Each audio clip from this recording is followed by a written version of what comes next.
How to shape eyebrows.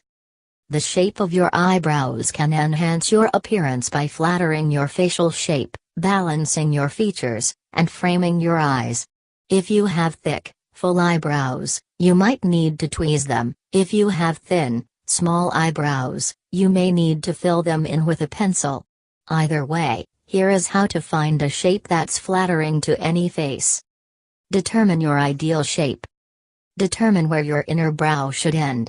Hold a straight edge, such as an eyebrow pencil or ruler, vertically in front of your face. If you want your eyebrows farther apart, line it up so that it touches the outermost of your nose and the inside of your eye. If you want your eyebrows closer together, line up the straight edge with one side of the septum. These lines will determine where your eyebrow should start. Mark that spot with an eyebrow pencil. Repeat for the other eye. Determine where your arch should peak. Angle the straight edge so that it lines up with the outermost edge of your nose and the outermost edge of your pupil. It's very important that you look straight ahead. Both your face and your eyes should be looking directly forward at the mirror. Wherever the line intersects your eyebrow is where the peak of your arch should begin at the top border of the eyebrow. Mark that spot with your eyebrow pencil. Repeat for the other eye. Determine where your outer brow should end. Angle the straight edge further so that it touches the outermost edge of your nose and also passes along the outermost edge of your eye. This tells you where the eyebrow should end. Mark this point with your eyebrow pencil. Repeat with the other eye. Draw a line along the bottom edge of your brow. This will determine the brow thickness. Follow the natural curvature of your eyebrow. Pluck the strays that fall below the line and outside the marks you've made. Your eyebrows should be 1/4/1/2 inch, 0.5 to 1 centimeter, at their thickest. 1.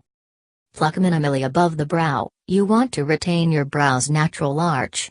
Only tweeze stray hairs.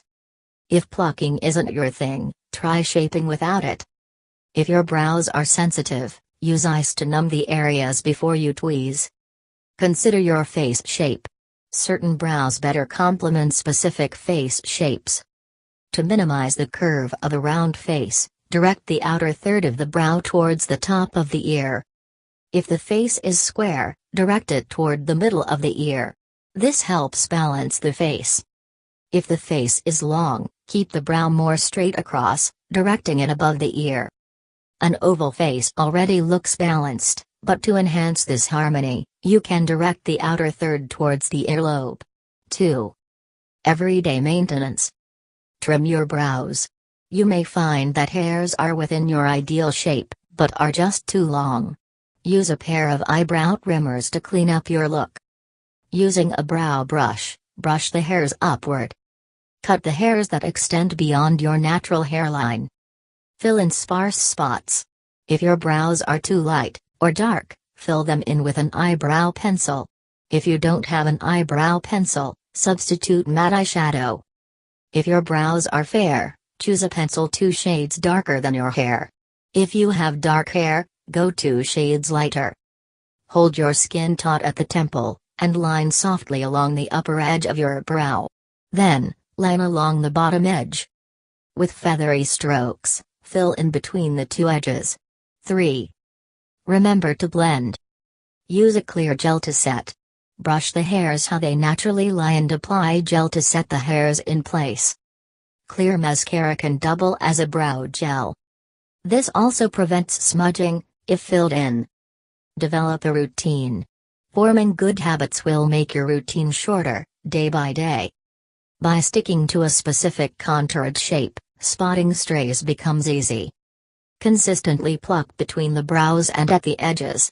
These hairs grow the fastest and take away from the natural shape of your brows. Tips.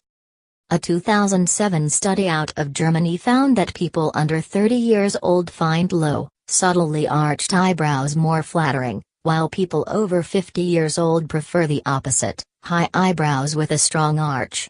4. When the end of the eyebrow is noticeably above the beginning of the eyebrow, it can give you a fierce, almost angry look. If you have almond-shaped eyes that turn up at the outside edges, then you will likely naturally have eyebrows that are higher on the outside than the inside. If you are filling in or shaping, you want to keep the outside higher than the inside, not only to follow the natural line but also to emphasize the shape of this type of eye. It can look clownish if you try to lower the outside ends to match the inside, beginning, of the eyebrow. Use concealer around your brows to give them an ultra-defined look. Line your eyebrow up with the inner corner of your eye instead of lining it up with the outer corner of your nose, because if you have a wide nostril flare, you may create a brow shape that is too far apart. Always start filling the end of an eyebrow with a darker shade, then lighter shade for the front part of the eyebrow. Blend it thoroughly. Always remember, less is more, less plucking. Once you make them too small, there is no going back. Ensure they are the same length and width, otherwise one may be more arched as the other may be more defined and thick. Whatever shape you choose, make sure both eyebrows are symmetrical, both horizontally and vertically. Instead of shaping your eyebrows the first time by using a tweezer, go get them done professionally. Professionals know what they're doing and they know what shape of eyebrow would best fit your face. After getting them done professionally once, you don't have to go back. Just maintain the shape by plucking the stray hairs frequently. If your brow area is particularly sensitive, take a couple of painkillers before tweezing and hold something cold over your brows before and after to numb the area.